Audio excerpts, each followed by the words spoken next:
بسم الله الرحمن الرحيم الحمد لله رب العالمين الرحمن الرحيم مالك يوم الدين إياك نعبد وإياك نستعين اهدنا الصراط المستقيم صراط الذين أنعمت عليهم غير المغضوب عليهم ولا الضالين آمين. History of the Saints of the Golden Chain. Number 16. Sayyid Aamir Kulal. We have a way from this visible world to the unseen, for we are the companions of religion's messenger. We have a way from the house to the garden. We are the neighbor of cypress and jasmine.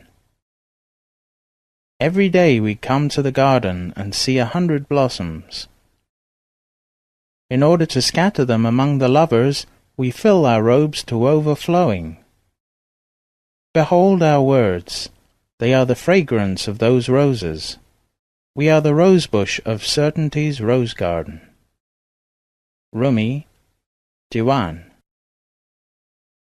Sayyid Aamir Kulal is known as the rose of the characteristics and attributes of the Prophet, the furthest lote tree of desire for the ultimate stations, the owner of the throne of guidance, the attractor of heavenly blessings, and the teacher with his holy breath of the secrets of the divine. He is a renewer of the divine law, a master of the way, a builder of reality, and a guide for creation.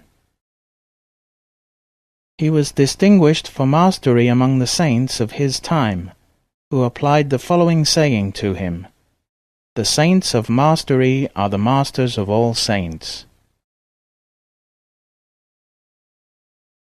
He was born in the village of Sukhar, 2 miles from Bukhara. His family were descendants of the Holy Prophet. His mother said, "When I was pregnant with him, whenever my hand went towards doubtful food, I would be unable to convey it to my mouth. This happened to me many times. I knew that I had someone special in my womb. I was careful and chose my food from the best and assuredly lawful food." He was a wrestler in his childhood. He used to practice all of its arts until he became one of the most famous wrestlers in his time. All the wrestlers would gather around him to learn from him. One day, a man watching him wrestle had the following thought come to his heart: "How is it that a person who is the descendant of the Prophet and who is deeply knowledgeable in the divine law and way is practicing this sport?" He immediately fell into a deep sleep and dreamt that it was Judgment Day. He felt that he was in great difficulty and that he was drowning. Then Sheikh Sayyid Aamir Kulal appeared to him and rescued him from the water. He woke up, and Sayyid Aamir Kulal looked at him and said, "Did you witness my power in wrestling and my power in intercession?"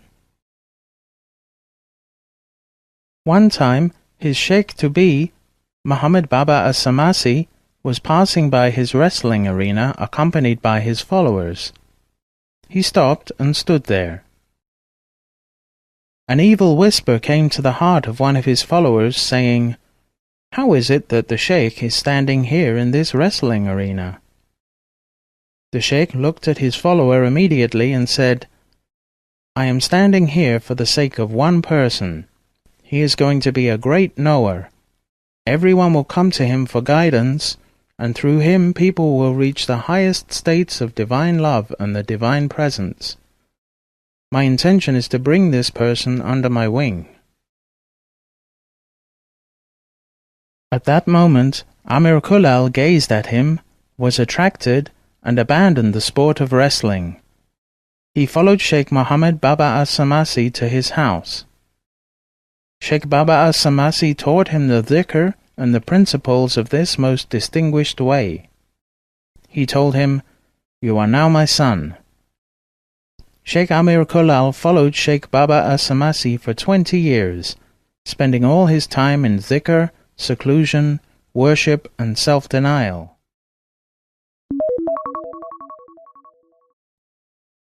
No one saw him in these 20 years except in the company of his sheikh.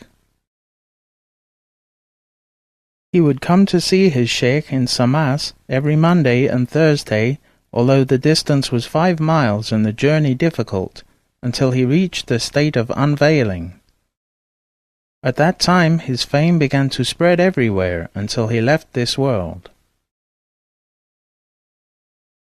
He had 4 children, Sayyid al-Aamir Burhanuddin, Sayyid al-Aamir Hamza, Sayyid al-Aamir Shah, and Sayyid al-Aamir Omar. He also had 4 caliphs, but he passed his secrets to only one of them, the Master of Masters, the Knower of Knowers, the greatest of arch-intercessors, the Sultan of the Saints, Sheikh Muhammad Bahauddin Shah Naqshband. Sheikh Sayyid Amir Kulal died in the same village in which he was born, Sukhar, the 8th of Jumad al-Awwal, 772 Hijrah, 1370 current era.